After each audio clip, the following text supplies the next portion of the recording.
Hey, what's up everyone? Danny and Alex. In this video, we're going to teach you how to hold the focus pads for beginners.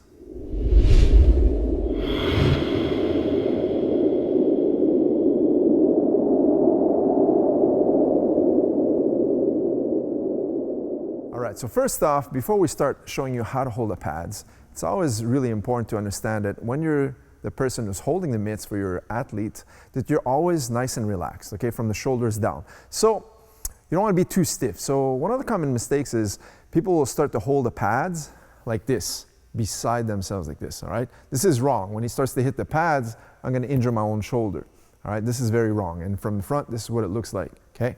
The second thing this causes is that no one's going to be fighting two people at the same time, or their head's not going to be this wide, all right? So we want to place the targets a little bit more realistically, okay? Now notice these focus mitts that I have right now. These are called mini mitts, or sometimes referred to as micro mitts.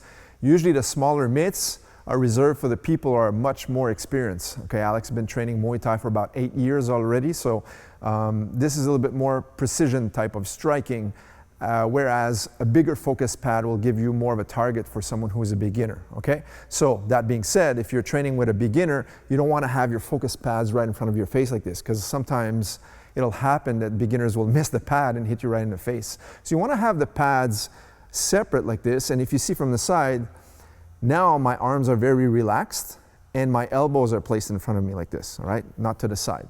And again, don't place them like this with arms extended. These are common mistakes sometimes that I'll see people when they hold the pads for the first time. They don't know how to position themselves. So this video is to show you how to get comfortable with this, okay? Now, once we have the positions like that, we want to start with some basic punches, all right? So Alex is going to throw his left jab, that's his lead punch right here, into the mitts. So the two first knuckles are going to be aiming in the center of my pad as such. Okay, notice how I didn't bring my pad to the side once again, and I didn't overreach like this, all right? I want him to extend his punch, and that's the extension of his jab. So typically, my left pad will be for his left punch, and my right pad is going to be for his right punches, okay? There's going to be variations of this, but in general, this is what's going to happen. So left to left and right to right. All right, this is what we call the jab, and this is the straight right. All right, so this is typical punching. Once we understand this now, we want to stay relaxed. We don't want to be like this, like a walking punching bag, right? I want to give him some cues. So I'm going to flash the pad up, and that's when he's going to throw his strike. So I'm going to stay in front of Alex, and then we can start moving a little bit. And now it gives him a little bit more reaction training, okay? Then we can start to implement, let's say, the left hook, for example. Now, on the left hook, in front of the camera, I'm not going to be holding like this. I'll be holding right in front of my center line, right here, okay? Because this is the target. The left jab is coming to my face, the right cross, and also the left hook. So another common mistake is sometimes you'll see people holding the pads like this. So let's say we go with the left hook, they'll hold it like this. And this is not realistic, right? We don't want our athlete to overreach on that left hook. So I want to keep it right where the target is, right in front of my own face. This is where he's going to aim. And that's going to be his left hook. Now, one more thing I want to touch upon is when we hold the mitts for our partner, we want to have a little bit of impact. I don't want to stay so loose that he just punches air. Okay, now he's going to get injured. I don't want him to overextend and hurt his shoulders or elbows. So I want to give him a little bit of a tap. It's almost like I'm going to give him a high five on his boxing glove.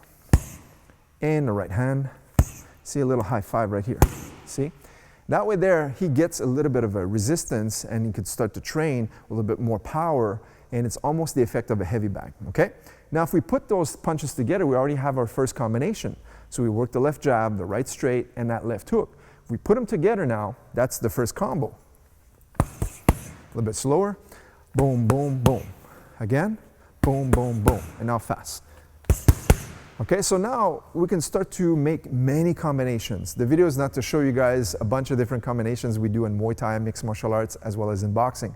It's just to teach you guys how to properly hold the focus mitts. Once again, always train with some movement. So if you have a beginner you're training with, or maybe you're at home and you just have your girlfriend, your boyfriend, your spouse, or your kids, you're training with them, and they have never held the pads, you want to teach them how to hold correctly. then if you're holding the pads for them, you also want to hold correctly, right? So once again, jab, and your right, and your hook, and then you can make combos 1, 2, or 1, 2, 3.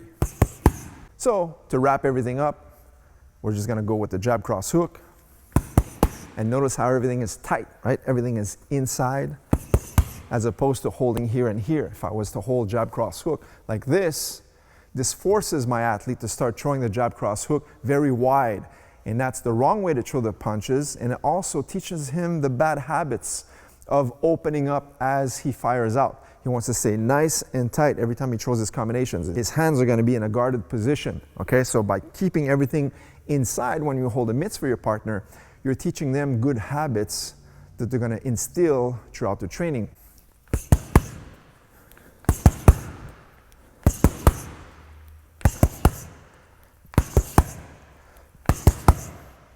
So there you have it, guys. How to hold a focus mitts for your training partner. Hope you guys enjoyed this video, and we'll see you guys in the next video. Take care.